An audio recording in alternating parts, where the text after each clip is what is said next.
Let me take a drink and swallow into the microphone. Do mouthful mode? Mouthful mode. Mouthful mode on a microphone sounds horrifying. It's just...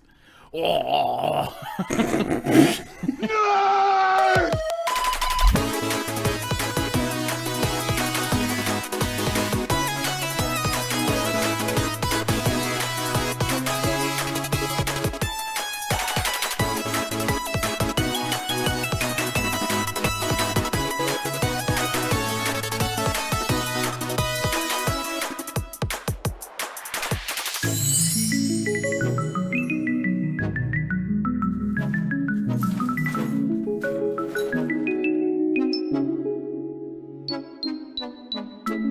Hello, welcome to Nerds Collide, a podcast about all things geeky and possibly dorky.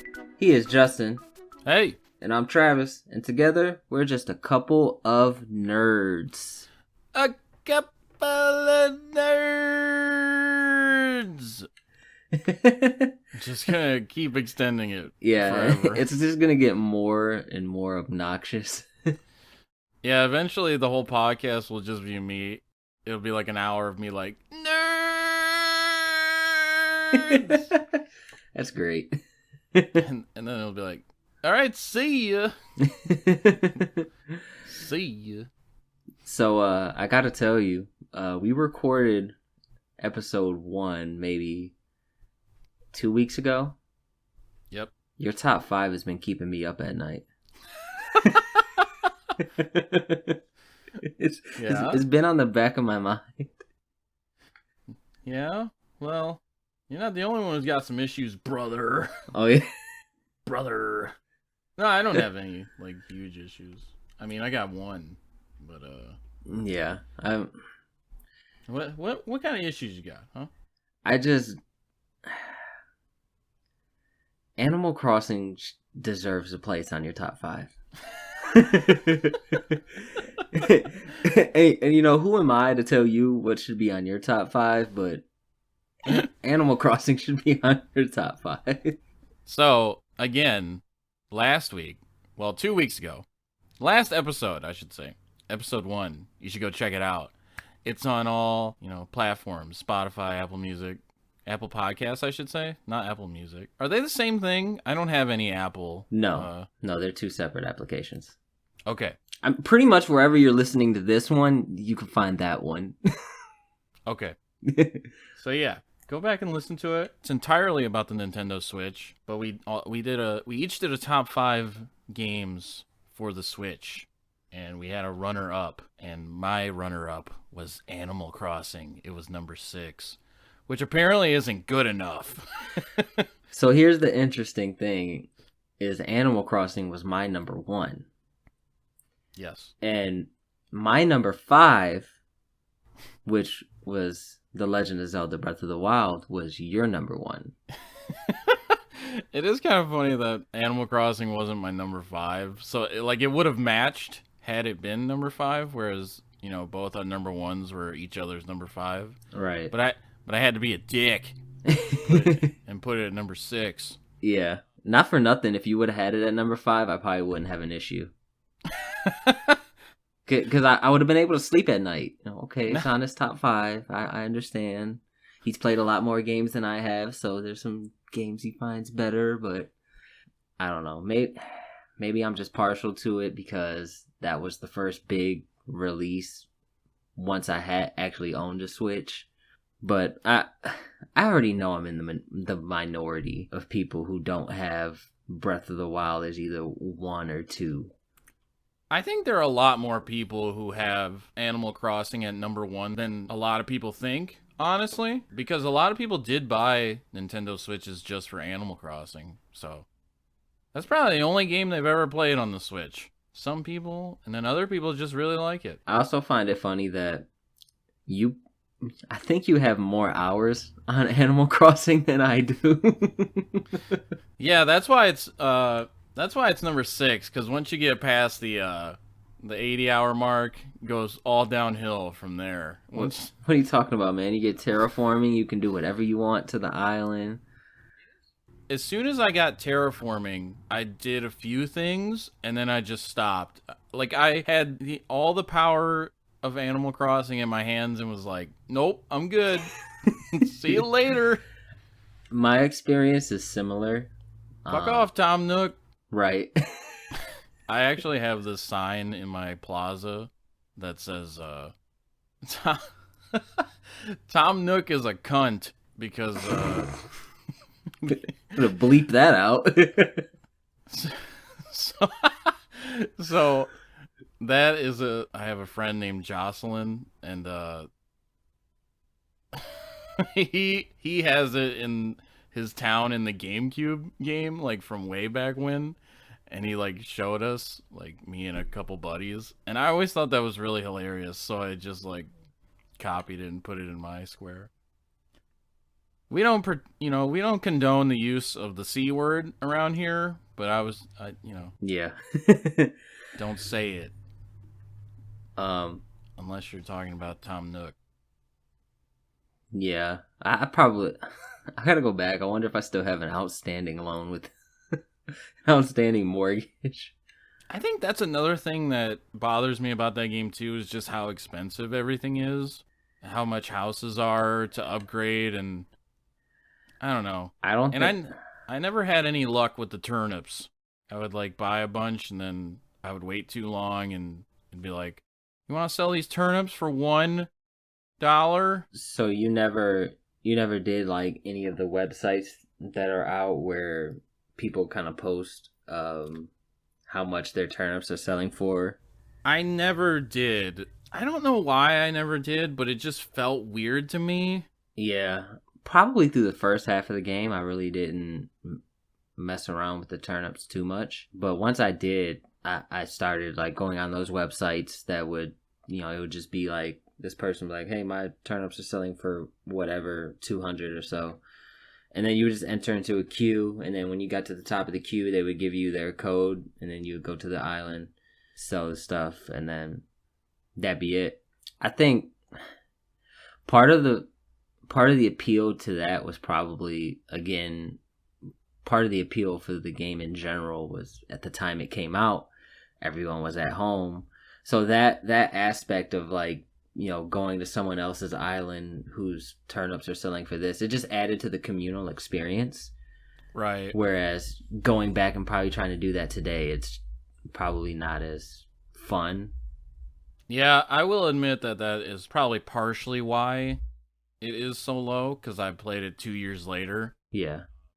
That being said, like, it's still great. I still really adore that game, but it probably would have been higher had I had that experience to add to it. Yeah, I don't think that game has to be like beholden to that time.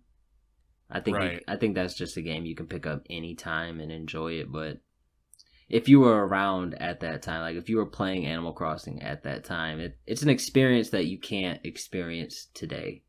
Yeah, an experience you can't replicate. I mean, but not for nothing, the same could be said for Breath of the Wild, where if you were someone like yourself who got a Switch day one, Breath of the Wild was what everyone was playing. That's true. Was anybody playing 1-2 Switch? Actually, the person I went to get my Switch, because I had pre-ordered it and then gave it to him, he bought 1-2 Switch, now that I think about it. Okay, I'm starting to like this guy less and less. Because, listen, you make fun of the guy buying the Wii U version of Breath of the Wild, and then you have the audacity to turn around and buy 1-2 Switch. He also kept calling it 1-2 buckle my shoe, which I thought was really funny. Okay. He said it to the guy, to like the GameStop employee, was like, I want 1-2 buckle my shoe. And the guy was like, what? And he was like, 1-2 Switch. He was like, oh yeah. Okay, I take back everything I said. That guy's awesome. But yeah. So I rewatched the Japan YouTube live stream event. Mm-hmm. Honestly, man, I was like, should I go back and play 1-2 Switch? Should I see if it's good? I mean, it probably isn't, but no, don't do it. No. I wish they would have just did like the remaster of Wii Sports. Yeah, Wii Sports is hard to top as a pack-in game. Yeah. In terms of like a non, like obviously probably like some packing games are better. Like I know PS4 had like the Uncharted 4 bundle and the Uncharted collection. So like those are probably better than Wii Sports or like even like Super Mario World, you know. But like Wii Sports, probably the killer app of the Wii. I'm gonna go out on a limb and say. I would agree with that. And I'm really stoked for that Nintendo Switch Sports. Isn't that out? Comes out later this month. Oh, okay. I want to say it's like April 29th or something. I could look it up. I might could. Nintendo Switch Sports. We like sports. When's it coming out? I had it. April 29th. Oh, nice. How do I remember all these dumb video game release dates, but I can't remember anything else? Yeah, I don't know. It sucks that I can't play that game only having a Switch Lite.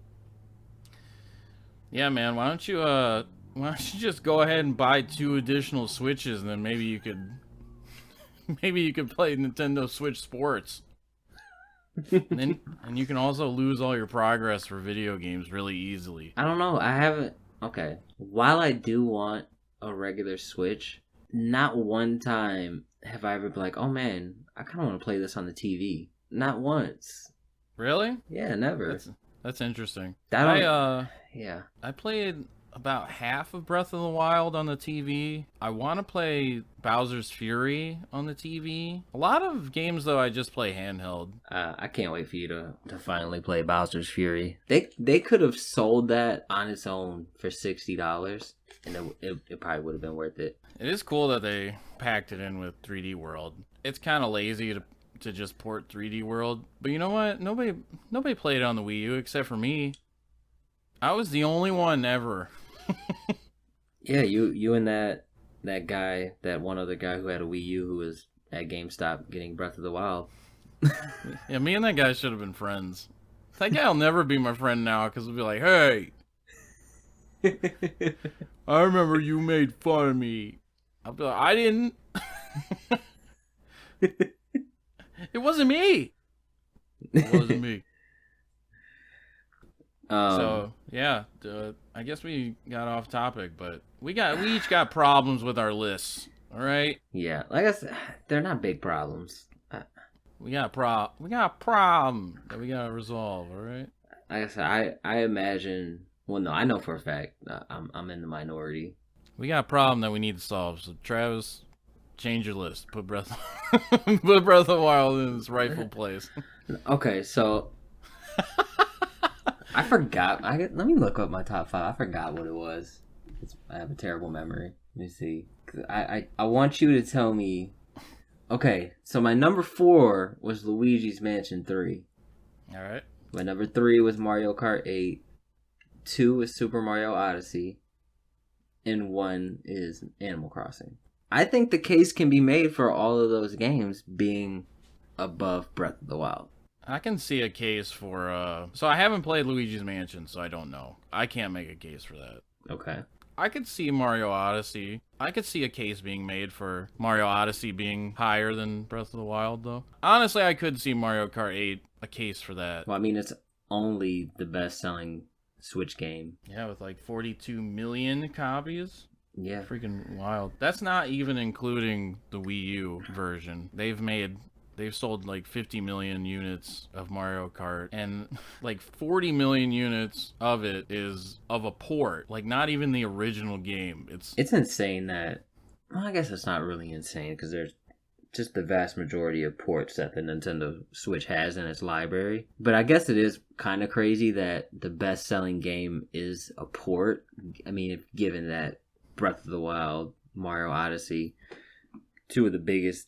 You would think one of those 2 games.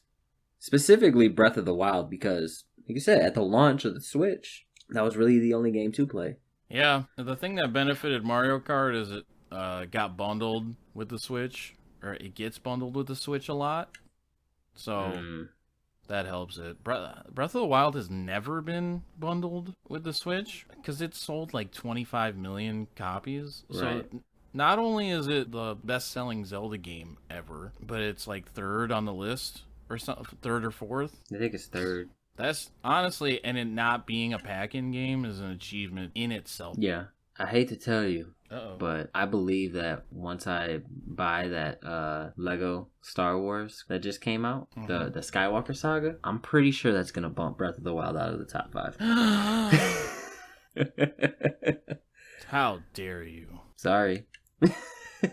Sorry. Sorry, not sorry. Sorry. And don't get me wrong, I'm not trying to shit on Breath of the Wild. It's really amazing, but it's just I think I said it in episode 1. It's the only Zelda game I've ever played, so there's not that nostalgia attached to it. It's like a one-off for me. Right. Yeah, I get that. But the same is also true for Animal Crossing. That was the only Animal Crossing game I played. Yeah, you're counteracting your own argument. All right. No, Yeah. but I can. What? What you say? Nothing. Well, it looks like this matter won't be resolved, folks. No, like I said, I think it's only going to get worse. Yeah, eventually it'll be like Breath of the Wild is my 14th best Switch game. I don't know. I don't see it ever dropping out of top 10. Maybe. Breath of the Wild isn't even in my top 50, bruh. So speaking of games. Yes. Speaking of games, you just 100%ed Kirby, right? I did. I completed Kirby in the Forgotten Land 100%. So I think we should nerd out a bit about it. You want a nerd? We can nerd. You want a nerd? Let's nerd. Let's nerd. All right, so tell me about it, because I haven't played it. I played a few minutes of the demo. That's it. Just a few minutes, eh? Mm-hmm. All right, so let me tell you a little bit about my man Kirby. All right, the Curbster. Is Kirby a man? Kirby. I don't want to think about Kirby as. Is Kirby non-binary? I don't want to think about Kirby as anything but a pink puffball. If I start putting labels on him, I'm gonna be like, ugh. Come on. Fair enough. So yeah, let me just get this out of the way right now. The game is phenomenal. An absolute joy to play.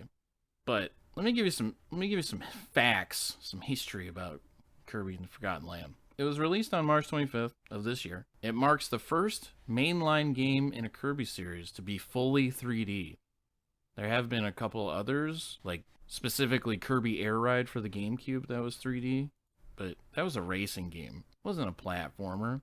So Nintendo released a trailer for this back in September. It's really cool that in this era of Nintendo, they've been really good about only showing trailers when the game is pretty close to being released. Like, they're usually good about within the year. The only exception to that is Breath of the Wild 2.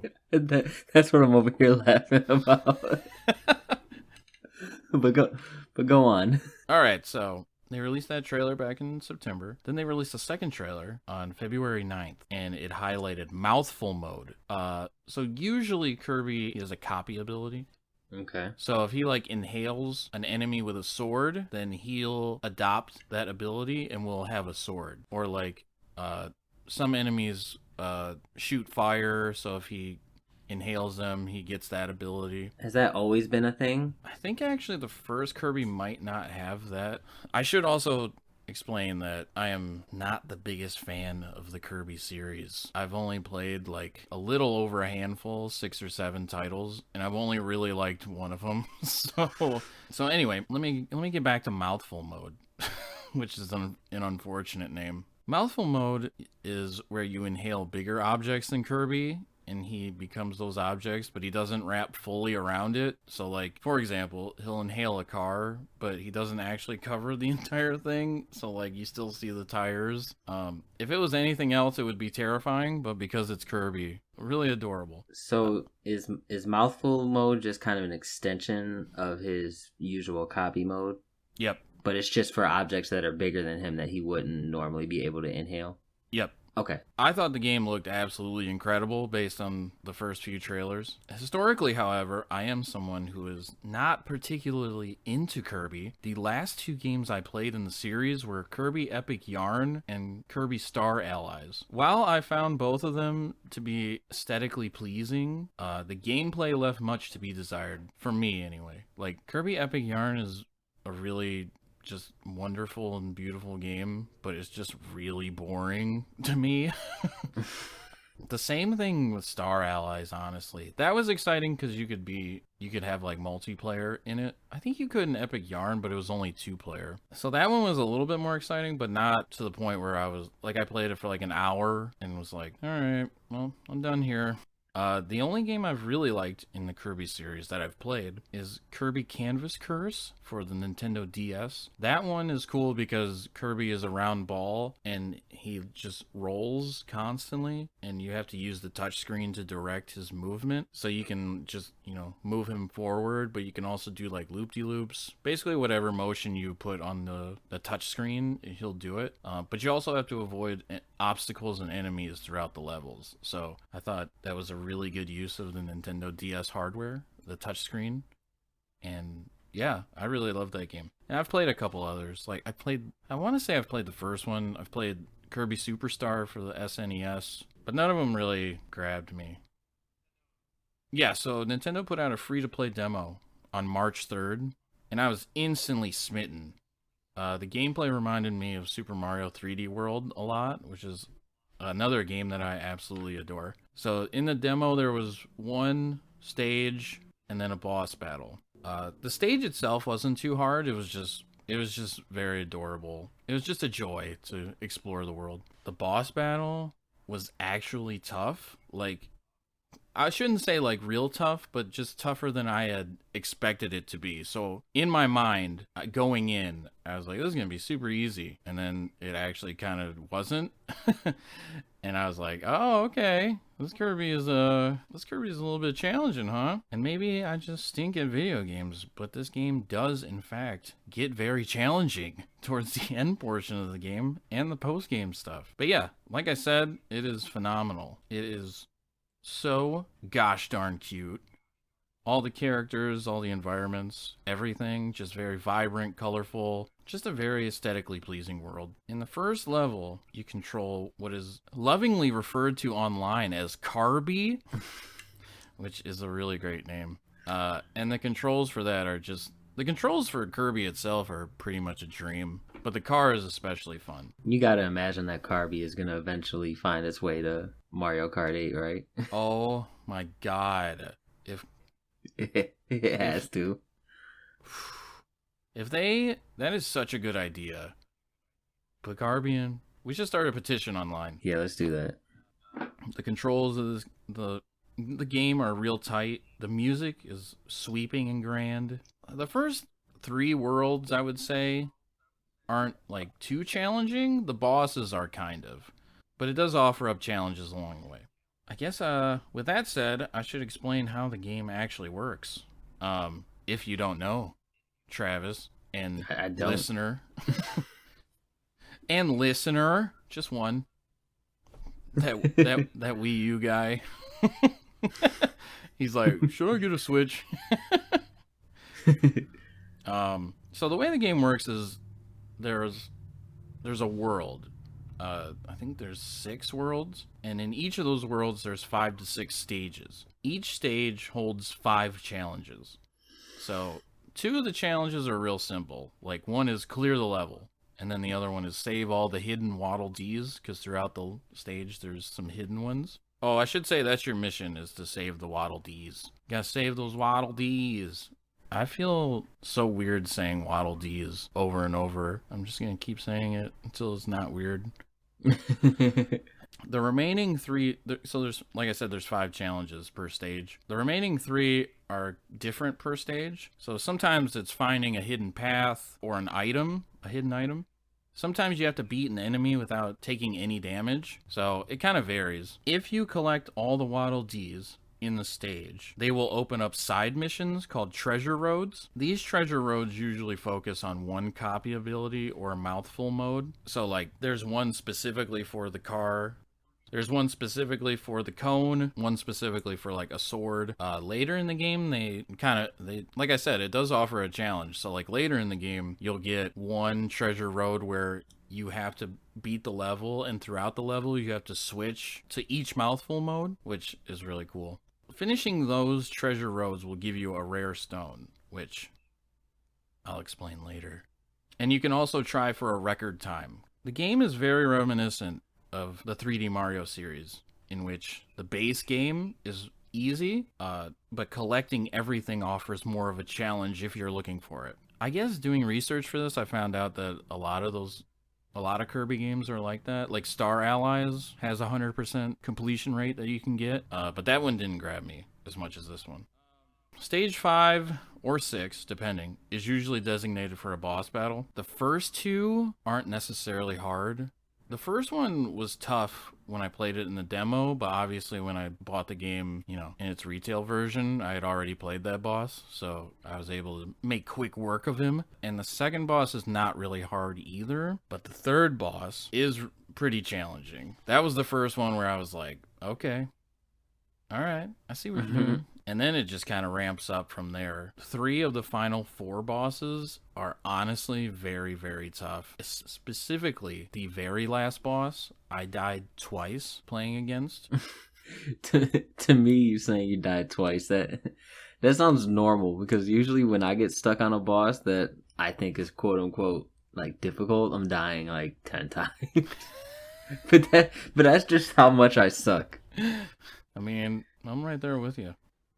Yeah, man, it was really tough. And then I finally beat him, and then the last stage you fight a boss, and then there's another one immediately after. The first one is pretty tough. The second one is not very tough. It's kind of more annoying than it is tough. Then you fight the final boss, which has 2 forms. The first form is tough, and then the second form is really tough. It's really annoying. There's one attack specifically where the boss, I should say, opens up a portal in the sky, and asteroids start shooting down at you. So you can see their shadow on the playing field, but they kind of move pretty fast. So you have to like jump out of the way real quick. It is kind of tough. And he's also attacking you while he does that too. So the final portion, after you beat the second form of the final boss, is insane. I almost don't even... I want to tell you what it is so bad, but I don't want to spoil it because it's such... It's just really ridiculous, and like it's meant to be epic, but it's also Kirby, so it's just ridiculous in itself. Like that it tries to be so epic and so grand and spectacular. I would say go ahead and like issue a spoiler warning. You can go ahead and spoil it for me. Are you sure? Yeah, it's not that big of a deal. Spoiler alert. The final enemy opens up like what am I trying to say here? Opens up like a rift in dimensions. Because in the beginning of the game, you're pulled to the Forgotten Land through a like rift in dimension. So it's pulled again, but the final boss is trying to collide Kirby's planet with this planet and destroy both, essentially. So there's like stuff flying all over the place, and then a semi-truck drops next to you, and you do mouthful mode on the semi-truck, and then you drive the semi-truck through the air, like on buildings that are flying through the air. Like a building will fly and you'll like jump off a ramp to another one, and you're driving towards the final boss so you can ram him head on as semi-truck mouthful mode Kirby. And there's a bunch of quick time events, so you have to like dodge things and like press X repeatedly to rev your engine to combat the final boss's like laser that is shooting at you. It is insane. That sounds awesome. I cannot believe how cool that ending was. And then, after you beat the game, there is a ton of post-game and side content. So as you collect the Waddle Dees, or as you rescue them, I should say, they start building a hub town, appropriately titled Waddle Dee Town. Here you can upgrade your copy abilities with the rare stones that you get from the treasure roads. You can buy food to regain your health, but you can also go to your house and take a nap. And there's a cutscene for you taking a nap. And, like, your little companion is, like, sleeping in the bed and is just snoring, like... And then you, as Kirby, fall off the bed. So, you know, just gosh darn adorable. There's a gacha machine, like a crank machine, that you can buy Kirby figurines. That's actually part of the completing 100%. You can play mini games. There's like a food serving one. There's one where you tilt a board with a Kirby ball, and you have to get it into the final hole without falling into pits along the way. There is a fishing mini game.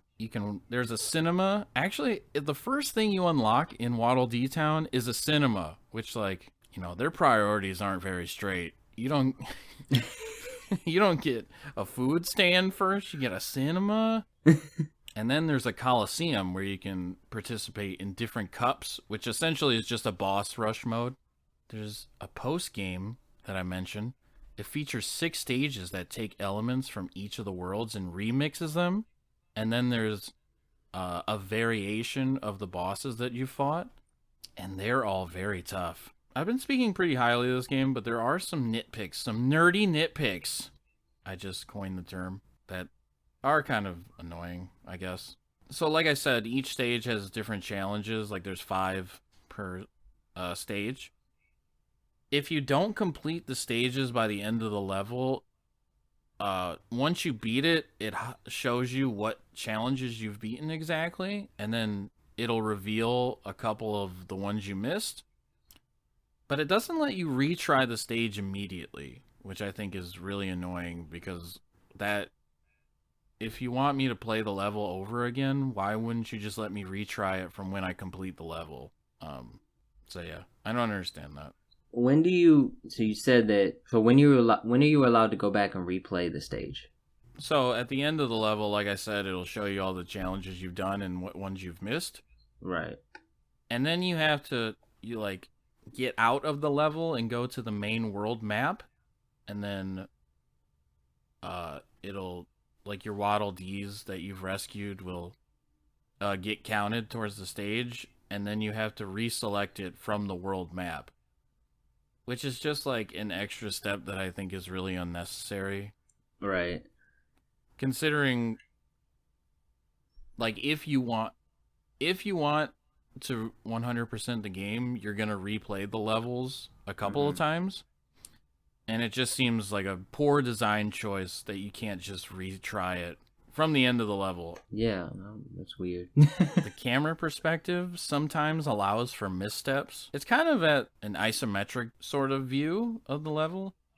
So sometimes the perspective, and you can't change the camera angle, and sometimes the perspective allows you to make mistakes in terms of the depth of the level and where bosses are and where their attacks are coming from. I think the biggest critique, though, is the frame rate drops are very noticeable, but only for background characters. So if there's a character kind of in a distance, if you look at him and you're far enough away, he'll, like, just kind of chug along in his animation, which is unfortunate. It doesn't take away from the experience, but it is noticeable. But, you know, all that being said, Kirby and the Forgotten Land is easily the best Kirby game I've ever played. It sports absolutely gorgeous visual. The title offers an easygoing experience for younger players and those looking for less of a challenge. On top of providing a challenge when wanted, the boss fights in particular are very rewarding and are very tough towards the end of the game and throughout the post game. I would recommend this to anyone. I think this is a must-play game for Switch owners. So you know what? I'm gonna give it 4.5 Waddle Dees out of 5. Okay. 4.5, half of a Waddle Dee, a D. All right. So I got a question for you then. Yeah.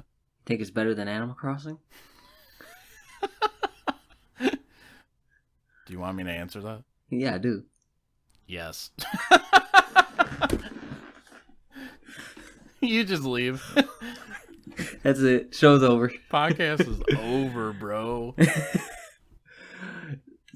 So Animal Crossing, theoretically, if we were doing episode 1 today, you wouldn't even bring up Animal Crossing whatsoever. I would bring it up, but it wouldn't. It would be number 7.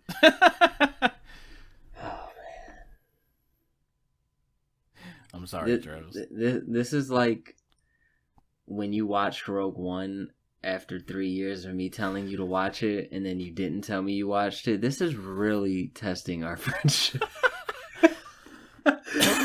No, that's totally fine. I totally forgot that I didn't tell you. What a dick. That's a whole story for another episode. But yeah, no, that's totally fine. I will say, hearing you speak about it is making me want to go out and pick it up, because before it was just kind of like one of those games where it's like, okay, I'll get it eventually, but it really wasn't a priority. But hearing you speak about it, I mean, I'm still gonna get Lego Star Wars next, but I mean, that might be the game after that. Yeah, that's fine. So I 100% completed it yesterday morning, and then last night at work I was like trying to pick a game to play, and was like, I just want to play Kirby, but there's nothing to do in it. So that's weird, because I never. Well, okay, I take that back. I had that experience once where I didn't 100% the game, but I beat it, because I'd never 100% a game. I don't have the patience. No. But usually when I beat a game, I usually completely check out of it, and I just move on to the next thing. The only caveat to that was Infamous Second Son for PlayStation 4. I played that game, beat it, and then immediately started it right back up and played it again. Nah. But that's probably more so because there wasn't any other games out for the PS4 at the time to play, right? Or that I wanted to play rather. And I don't know if you've ever played one of the Infamous games. I played the first one, okay, but not enough to really form an opinion on it. Okay, so. But you're familiar with, like, you can be good or evil. Yep. Yeah, so I just, played it through again, but I did it evil.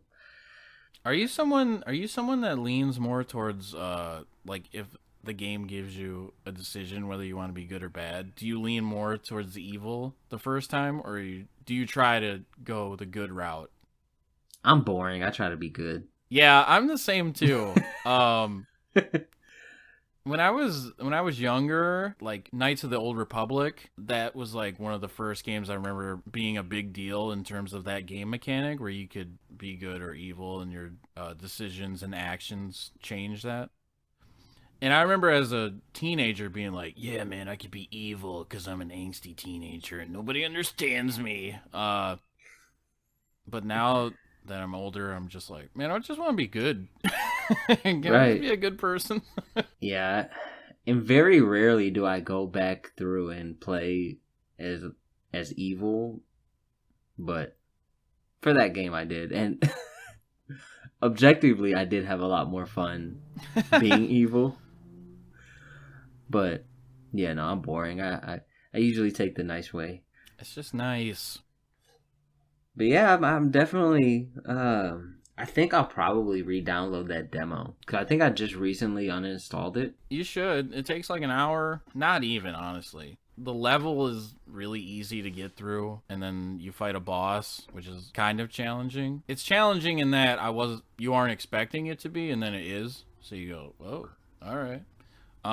But yeah, you should give it another shot. I think it's worth it. Yeah, because I remember when you texted me, you told me, hey, download the demo. And I did. And I think I played right up to the part where you do the mouthful mode and turn into Kirby. Yeah, Kirby. And then I was like, oh man, this is cool. And then I had to go back to work because I was playing on my break. And then I never revisited it. So I'll reinstall it, and I'll finish that demo out. I'll probably play it like a year from now. Hey, I made you wait 3 years to give you an opinion about Rogue One, so I think it's fair. I'll never forgive you for that. Hey, you want to take a little break and then come back, and you got something to talk about? Yeah, let's take a break. All right, see you. Sketch Turner. Sketch Turner. He's the epitome of the 90s.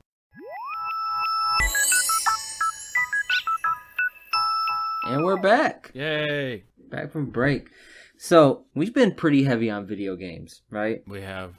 Episode 1 was entirely dedicated to Switch, rightfully so. And then that kind of bled into episode 2. And episode 0 was about the 3DS and Wii eShop. Right. So, lots of video games being discussed here. And it's obviously going to be a mainstay. It's probably going to be a majority of this podcast, but we are going to try to make this a variety show, right? Yeah, we don't just play video games all the time. Yeah. I mean, I do, but we're going to try to break that cycle, man. I need to branch out. I need to read a fucking book. Yes, you do, which is what we're going to talk about. We're going to talk about books. Cuz I have this theory. Okay. And I want to start with the disclaimer that this theory is probably not original. There's probably somebody way smarter than me who can back it up with facts and statistics and can just probably explain it a whole lot better than I can. But it's this idea that I've had. So here it is. I believe what is it? I believe that everyone has that one book out there, a soulmate, if you will, that makes you a reader for life. It's your gateway book, as opposed to your gateway drug.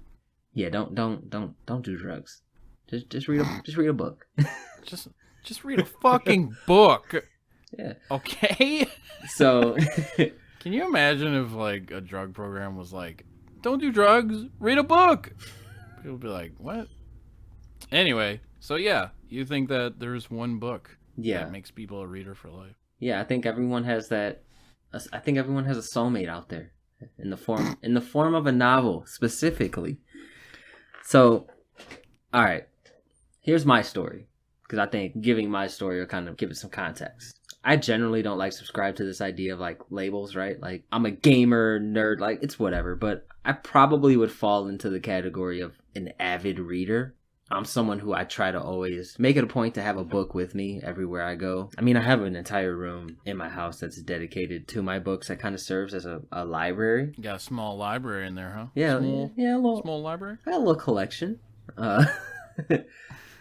Yeah, so I probably fall into that category, but that wasn't always the case, because for a big portion of my life up until this point, I hated reading. It's not something I enjoy doing. I generally just stayed away from it. I attribute a good portion of that just looking back on high school, the curriculum that we had. I'm not going to shit on it too much, but... Shit on it. We didn't have assigned reading. We did. Okay. I don't recall like having like these big like book reports. Like, okay, so everyone has these books that you hear that like everyone read in middle to high school. Stuff like To Kill a Mockingbird, The Great Gatsby, Of Mice and Men, stuff like that. I don't remember any of that in high school. I don't remember. Go ahead. So I should point out, I went to an accelerated middle school, like elementary and middle school, and so I read To Kill a Mockingbird in 7th grade. That was Project Excel, right? Yeah. Okay. I was a fucking nerd, and it's also funny because that's when I enjoyed reading when I was younger. Which kind of serves to my point, right? When I went to high school, I was not a very avid reader. I think I read like, well, I'll get into it, but yeah, when I went to high school, the curriculum wasn't designed to like make you read one book, with the exception of a couple times. But yeah, I guess I should say, for context, we did go to the same high school at different periods, so it's not like this is just an experience only I had, right? You experienced some of it too, but when I look back, hold on, let me interrupt you. Go ahead. I just want to point out that me being like, actually, I read that in 7th grade. I went to a smart school is like really pretentious, and I totally didn't take it that way at all. I apologize for coming off pretentious. Oh, but no. Yeah, go ahead. Oh, you're good, smarty pants. Yeah, so pretty much in high school, the only time I remember like reading being a thing would be like you got your history textbook. Read chapter 5 and then answer the questions at the end. And that'd be it. And there were a few instances where like the whole class would have the book at their desk and it'd be like, okay, he reads a chapter, then you read a chapter, and then you read a chapter. And I feel like in that setting in high school, like when someone else is reading, I'm not keeping along with what they're reading. I'm trying to like map out when it's going to be my turn to read, and I'm going to read.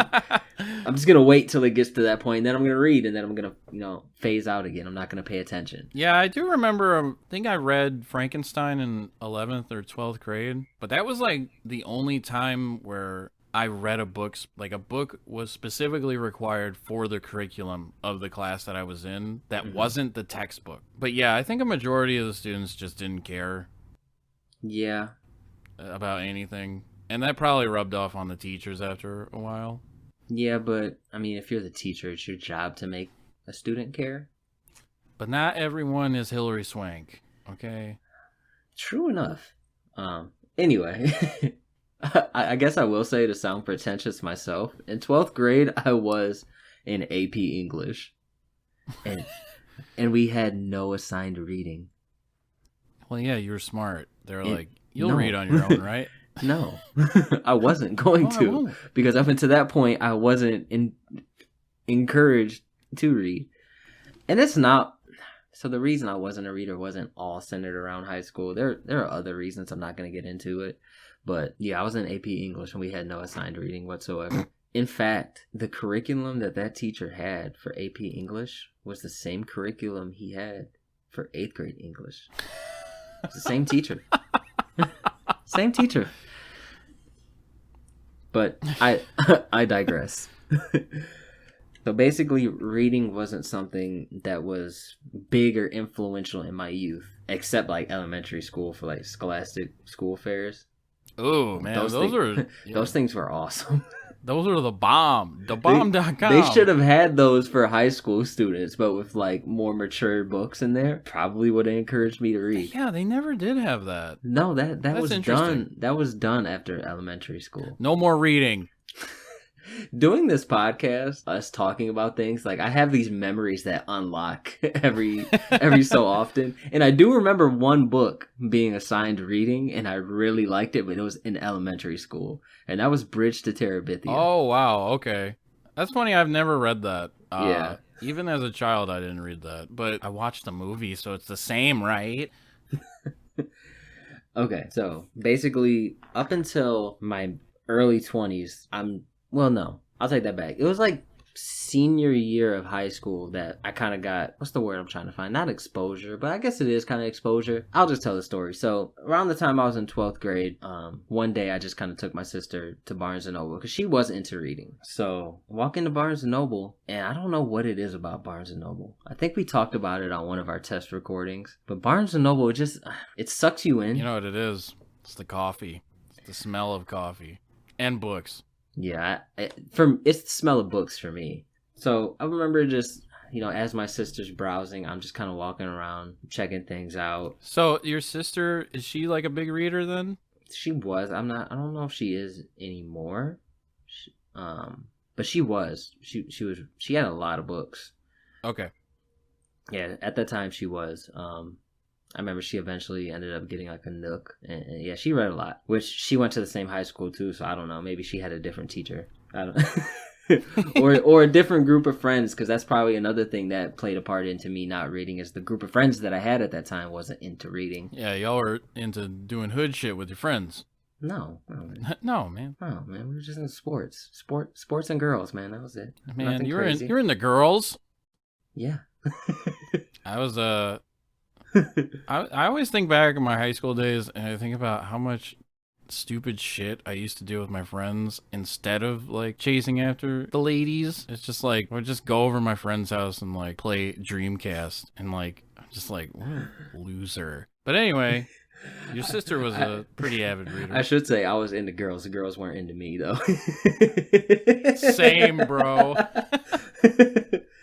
All right. Anyway, So yeah, so I'm at Barnes and Noble, and the atmosphere of Barnes and Noble is just it's sucking me in, right? And I just had the thought, I'm like, maybe I'll read, maybe I'll pick up a book. So I'm really into anything horror, right? I love horror novels, any like horror related TV show. That's like my favorite kind of subgenre. So I found my way to the horror section of Barnes and Noble, and this is when they actually had one, because for a while there they just had everything grouped into fiction, and I think now they have it separated again. Okay. So I get over there and I start looking at the horror section, and ended up walking out of there with a book. I bought Hell House by Richard Matheson, which if you're not familiar with that author, he's the author who wrote I Am Legend. Oh, Yeah. okay. So I go home with my book. I'm really excited, and I never finished it. At least at that point. Did you start it? How far did you get into it? I got like halfway. Okay. And that would be a theme for me for the next few years, because Barnes and Noble, like, it's that big shopping center, like right there in town. So if you go there to shop for something else, you see Barnes and Noble. It's one of the bigger stores in that shopping center, and I would always find my way in there, and I would pick up a few books, and then I would start them, and then I wouldn't finish them. So that kind of took place over the next few years. Until 2019, where at this point I wasn't reading at all. A coworker lent me a book, and it was like a self-help book about like money management or whatever. And at that point, I had just went to another department at work where I was able to take kind of lengthy breaks. And I was also able to kind of sneak and read on the job. So I devoured that book. And that kind of like re-sparked the interest for me. So I kind of went back to a lot of the books that I had that I just DNF'd. I didn't finish them. I started going back through, I guess, my back catalog. Books I had sitting on the shelf that I bought and didn't finish. And I plowed through them. Do you remember what the first book that you picked up after the money management book? I do. It was Pet Sematary. Okay, cool. Yeah, it was Pet Sematary by Stephen King. Because that book, I stopped reading it, and then it was just sitting in my locker at work. And it was just, I never made it a point to take it out and take it home. That's actually kind of interesting, because so the coworker lent you the book, you read it a majority of it at work? Exclusively at work, actually. And then, so you were able to give it back to him, and then you're like, man, I want to keep reading. And then you happened to have that book in your locker. That's interesting. Yeah. And then I plowed through Pet Sematary. And it's to date one of my favorite books. And I had a few other Stephen King books at home. I think I had that. I had Salem's Lot, The Shining, and Misery. Finished all of those. And I had a few other random books from other authors. All horror. To this date, that's pretty much all I read, is all horror. So then I started going to Barnes & Noble, buying books here and there. But I would still go through periods where I would go through like reading slumps, right? Because it would come in waves. Like I would read a bunch, and then I would stop. And then in 2019, I finally purchased It by Stephen King. So it was a book that I had wanted to read for a long time, but I was always threatened by the size of it. Because mind you, I was scared that I was going to start reading it and then not finish it because of how long it was. But how long is it? It's over 1,000 pages. I want to say it's around 1,200, but it depends on what edition you get, but it's well over 1,000. Whew, okay. So I was intimidated by the size of it. So I would, every time I'd go into Barnes & Noble, I'd pick it up and then I'd put it down. And then eventually one day my fiance was just like, you're not walking out of here without it. So I was like, aw, true love. Yeah. I was like, okay. I should mention that I have never read a Stephen King book ever. Well, we're gonna change that throughout the course of this pod. My mission, okay, my secret mission for this podcast is just to get you to read Stephen King. Oh man, all right. No, not really. He's not for everyone, but because I'm really big into horror, he's the biggest horror writer. So anyway, I bought it along with a few other books. So I didn't read it right away. And then finally I picked it up. And from the first chapter, I was hooked. Like from the first chapter, first page really. I had this feeling that the experience reading this book was going to be different than that of any other. And I don't know what to attribute that to. I like to just think of it as that was my soulmate book. That was my gateway. Like, because I was technically a reader at that time, but I think with this theory of mine, you have that one book where you cross a line like of no return. Right. Okay. And it, pun intended, was it for me. It was it. It was it. So, that's such a funny sentence. Yeah. So I did not at any point of the 1,000 pages ever reach a point where I grew tired of reading it. I keep saying it. Yeah, it's hard. Yeah. I didn't stop reading it. Right. So to date, it's still probably my favorite novel. I can't stop now. I can't. I can't stop. All right. Like I said, my experience reading it was vastly different. And it also kind of holds a special place in my heart too, because I was reading it. What were you reading? I was reading it. Oh yeah, okay. It was it. Okay. I started it in Michigan. I'm sorry. Are we going to be able to get through this section? Okay. At least we're not laughing. Like, that is actually funny. Like, we're not like, haha, dicks. No, it is legit funny. Okay. No more. Get serious. Serious face. Okay. So I started reading it in Michigan, but I didn't finish it until, at that point, I was in the process of moving down here to Texas.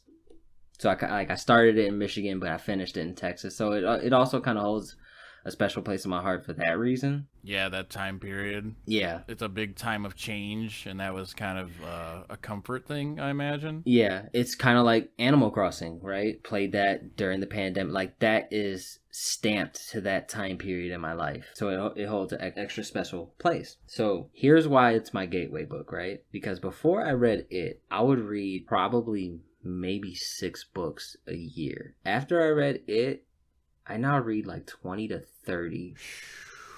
Man, I don't even want to tell you how few books I've read in the last 5 years. I'll give you a hint. It's less than the number of years.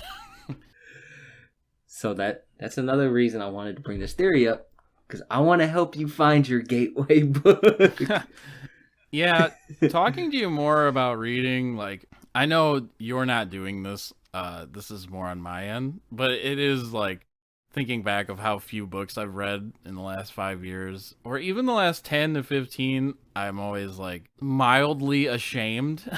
Just like, man, I need to read a fucking book for once. The last book I read was Mystic River, which was awesome. But anyway. But yeah, I guess I will say that I go through these mild like reading slumps, and it's usually like me hearing somebody talk about reading, or I'll like listen to a book related podcast that kind of like, it sparks me right back into it, or it jumps me right back into it rather. I remember specifically, you listen to or have you ever listened to Chris Jericho's podcast, Talk is Jericho? Sometimes. Okay. Yeah, I don't listen to all of them, but I remember he did have this one episode where him and this other guy gave their top 10 Stephen King books. And I listened to that like right before the pandemic, which is a few months after I finished it, I think, if I remember correctly. So after listening to that podcast, it kind of like, it sparked me to get right back into reading. And then I remember I went from like owning 15 books to like maybe like 60 or 70 in a matter of a few months. Wow, yeah, that is a lot. I mean, majority of them I picked up secondhand. Right. Anyway, so my theory, right? My gateway book theory. After like I listen to other people, like I watch YouTube videos of people like talking about books and stuff, and I feel like it's a similar experience a lot of people have. Like, people have like that one book that they hold in this like high regard. Yeah, I guess for me that just came a lot later in life. Some people, for some people it's that book that they read in high school, The Great Gatsby, Of Mice and Men, whatever. It was one of them, and just for me, it came much later in life. But like I said, nothing wrong with that. I was a late bloomer, man. I was a late bloomer. You gotta let me fly. I'm a peacock, Captain. You gotta let me fly.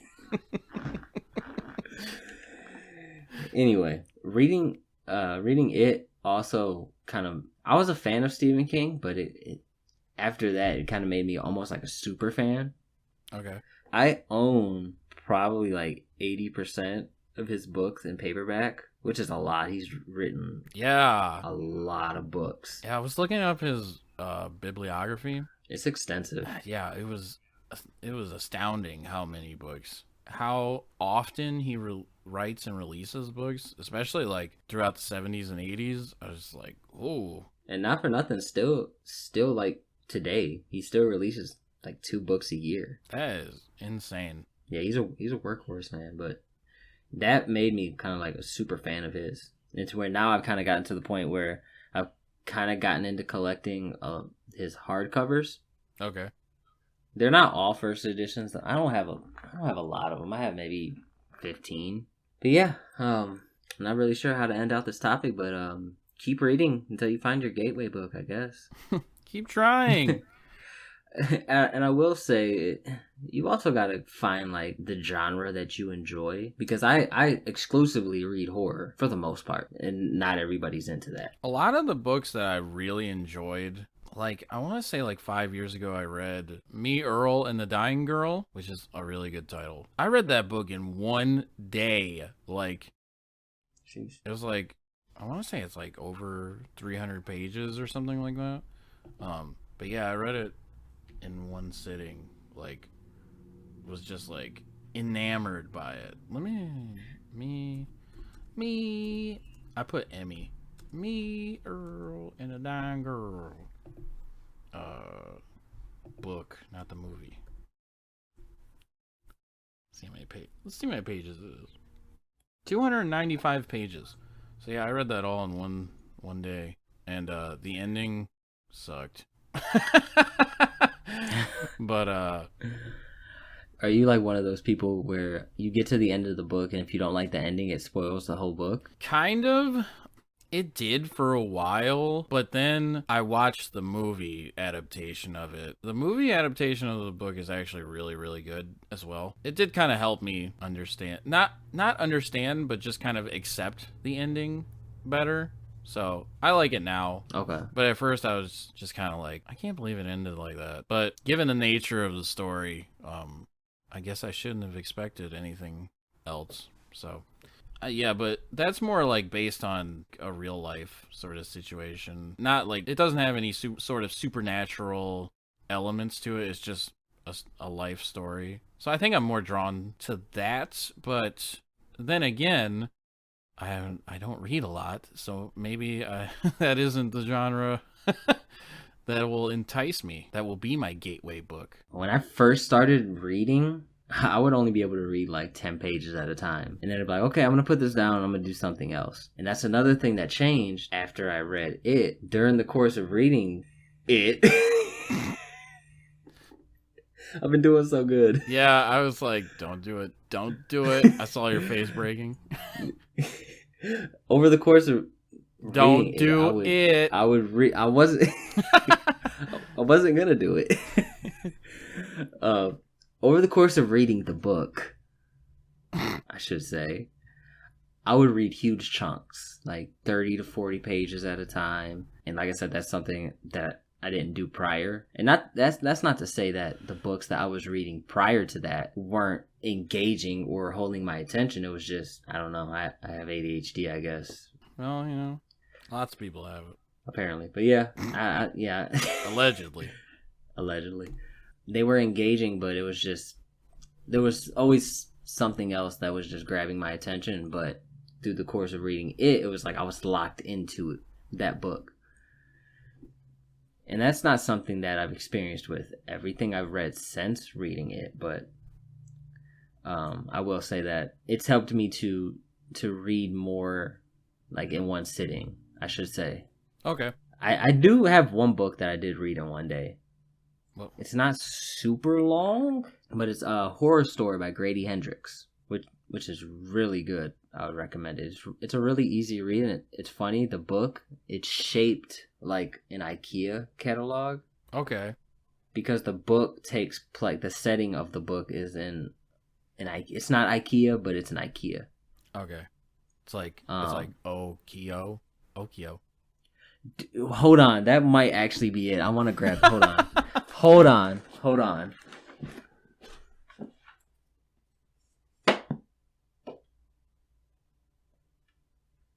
Wait, where is it?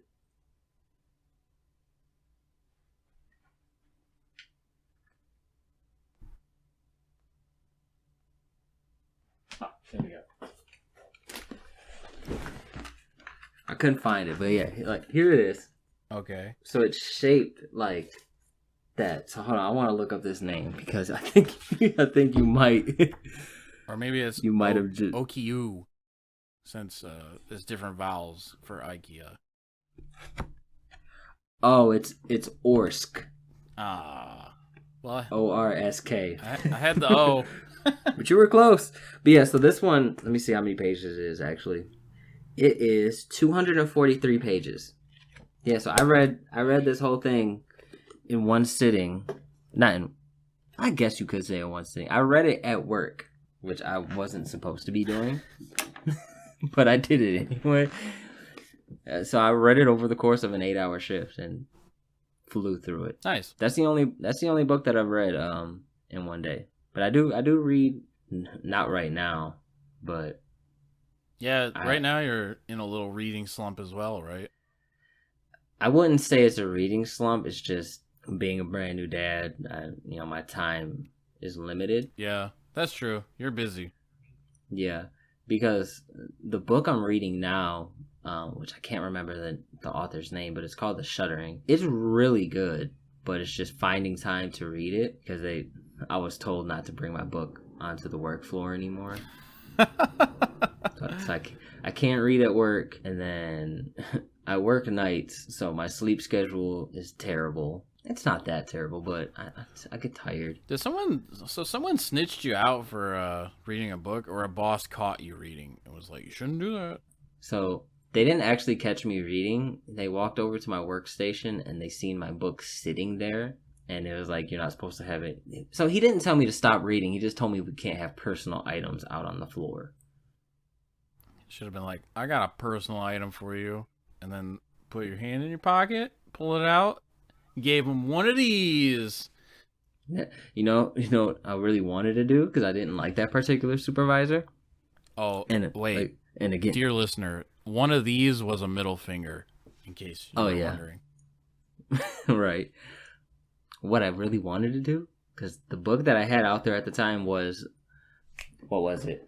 Needful Things by Stephen King, which is another 1,000+ page book. So it was thick. I just wanted to take it upside his head, but I didn't, because I don't condone violence. But yeah, he seen the book sitting there and told me not to bring my personal items out to the floor anymore, which really sucked because that's where I did majority of my reading. That does suck. But that boss can frig off. He doesn't work there anymore, so. Well, it looks like he frigged off. And actually now I do have a new position at this job where I could probably get away with having my book on me and reading. So hopefully I'll be able to get a lot more reading done. Because I have a huge back catalog of books to read. And I have a lot I still want to get. I haven't bought the last 2 books that Stephen King put out. I haven't bought those. And there's a few other that I have in my Amazon save for later cart. There's that one that I sent you that has that really cool title. Man, fuck this house. Now that's a book I'm all about. Yeah, I would say that's probably my favorite of horror. That's my favorite subgenre is haunted houses. That's my shit right there. That's my shit.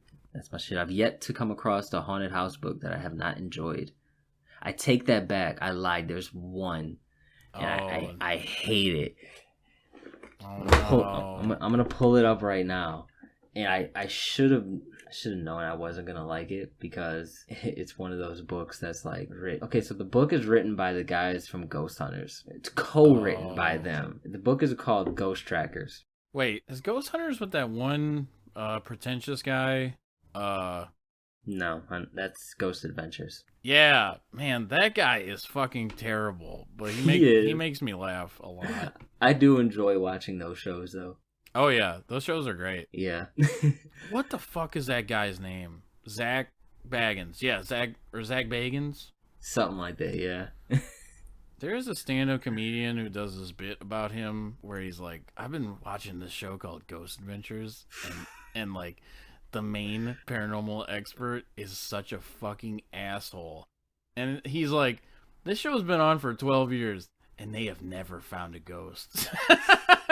Like, oh, man. Anyway, yeah, that guy sucks.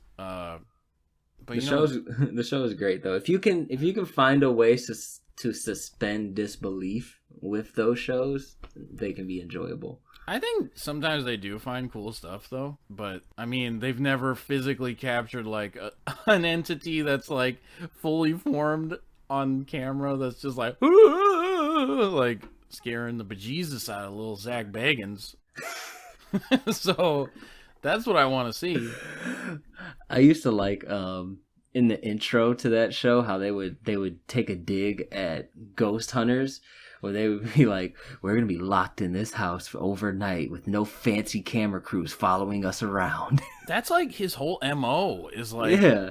Like I remember I was watching it like recently, like within the last 6 months, and this is where they were filming it when pandemic was first starting. And there was a section where, because Zach Baggins has a museum of all the things he's collected throughout his ghost adventures. The museum is right next door to his house. And he said, we're gonna be spending the night in my haunted museum that I own that's next door to my house. And I was just like, what the actual fuck was the point of saying that you owned your house and this museum? And then they're walking to it and they're like wearing masks, and then this homeless guy is like in front of his museum, and the narration of Zach Baggins is like, due to the COVID-19 virus, I'm unsure whether we should approach this homeless man. It's a very scary moment, and like I get it because like we didn't know a lot when this first started, but like he was making it to be so much more dramatic than it actually was. Like if that was me, I'd just be like, ah, man, just like literally walk past him. Yeah, but you know, give him some money. You have a lot of money, probably. Give him some money.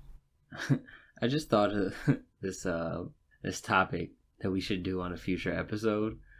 We should talk about our favorite like early 2000s reality shows that didn't age well. Because reality TV from that time, if you go back to try to watch it now, it's difficult. Now let me tell you about.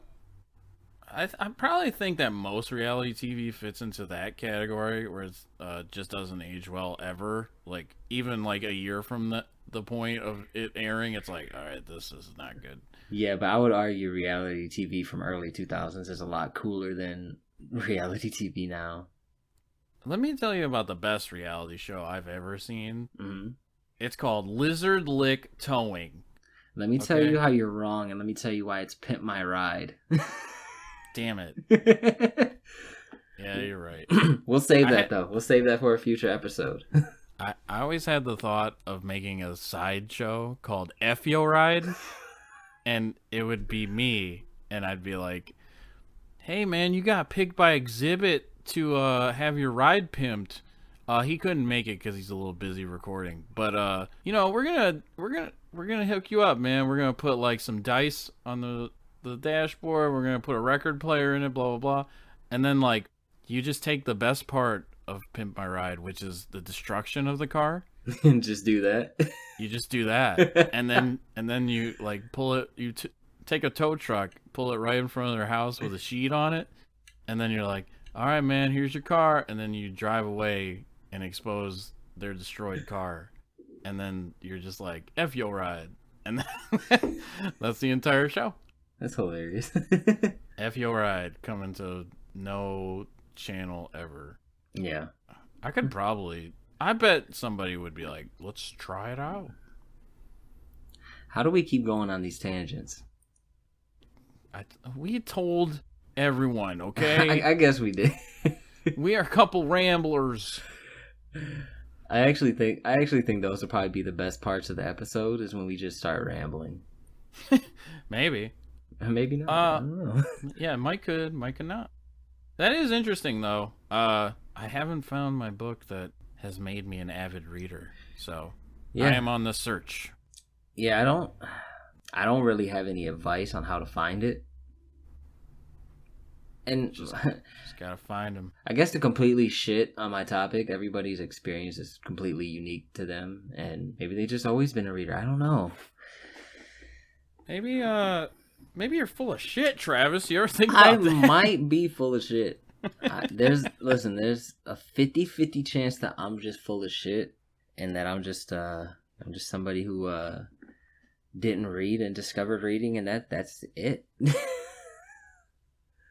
But yeah, I don't know. I do think that everyone has at least one book. I mean, obviously everyone has their favorite book, but I think everyone has that one book that just kind of changes things. I don't know. Yeah, I mean, you might be onto something, especially because you were doing some digging online, and it seemed like a lot of people had that similar experience. So I need to read more. So I'm gonna be on the prowl for a book.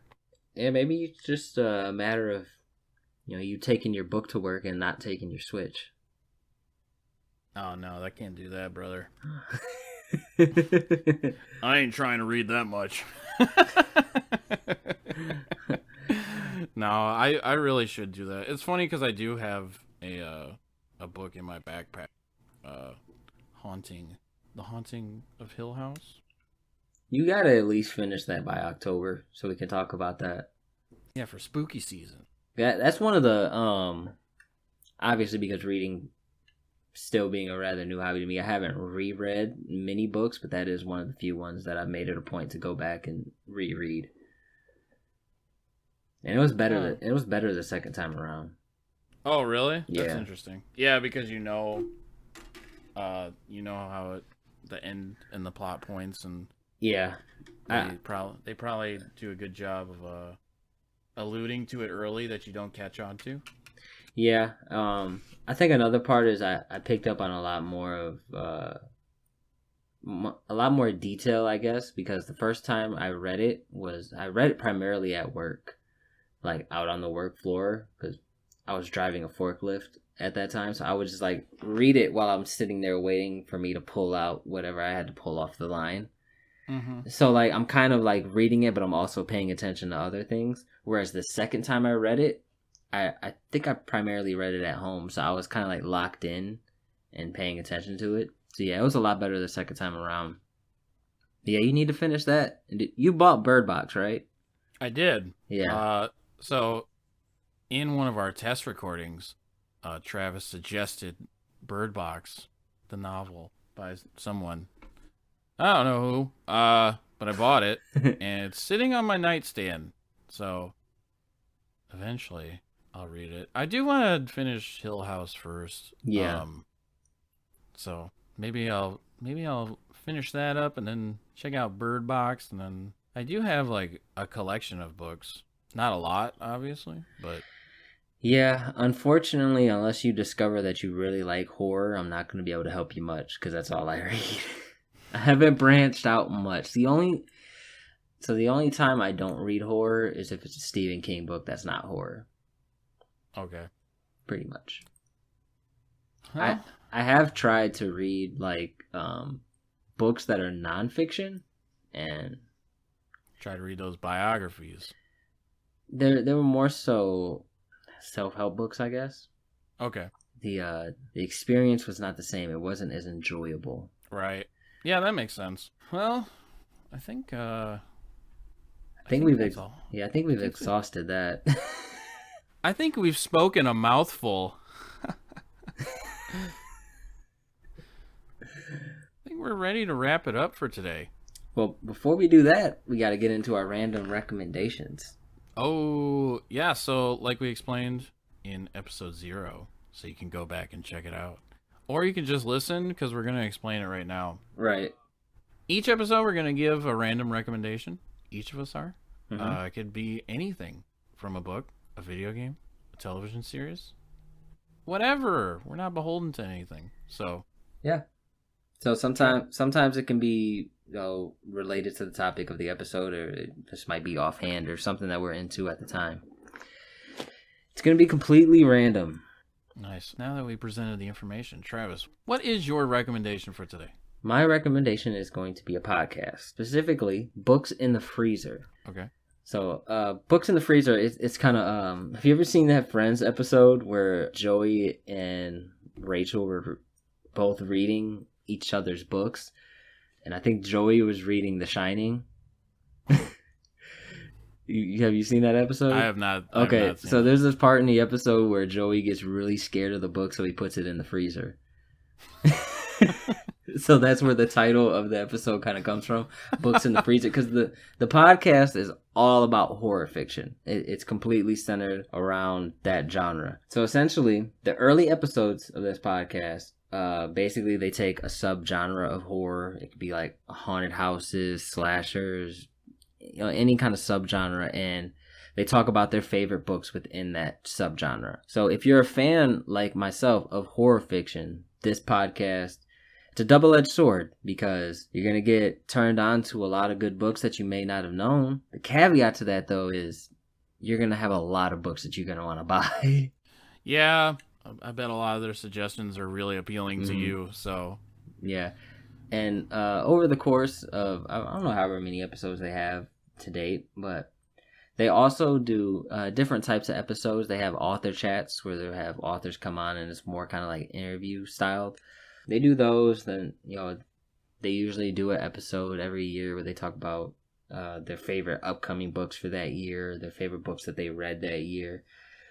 Basically, it's all about horror fiction. So if you're thinking about getting into that genre, or you're already a fan of it and you're looking for something else to read, I would suggest you check out Books in the Freezer. It could, like I said, it could be a double-edged sword, though, because you can quickly go broke listening to their their recommendations.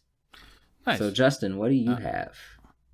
I'm actually typing mine out right now because I realized I see you typing.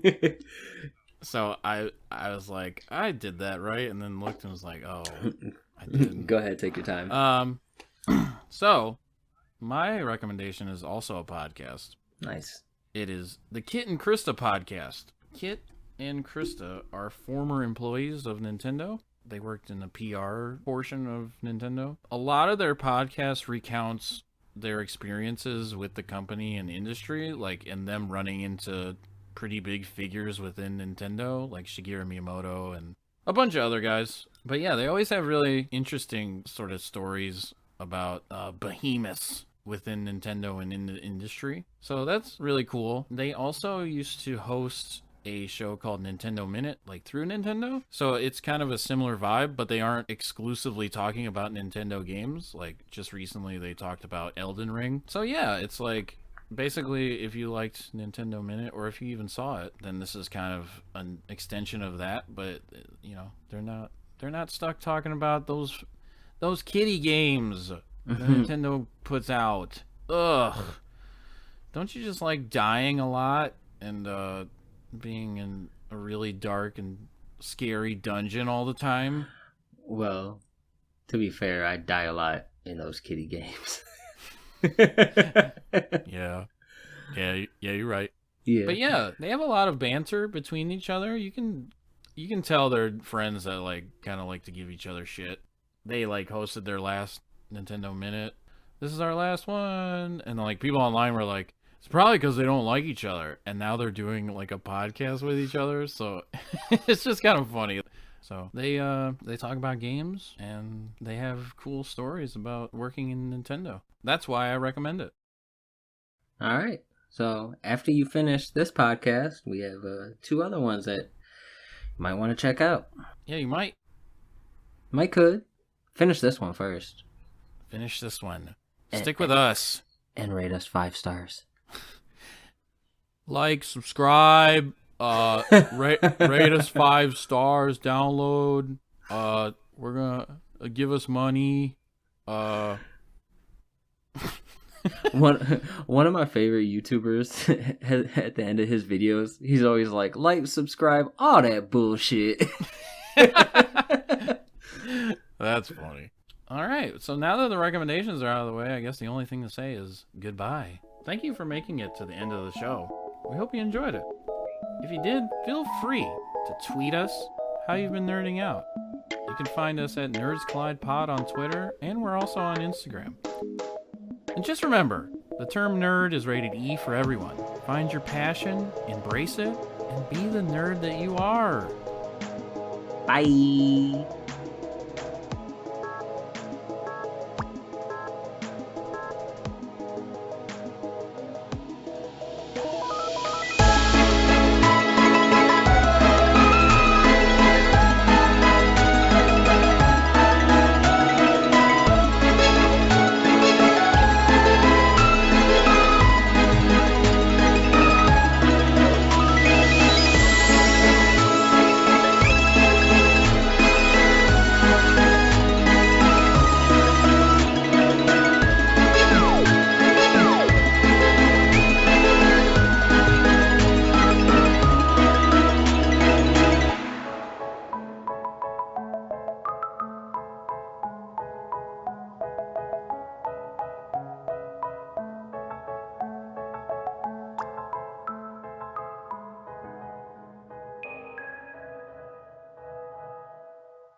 See ya.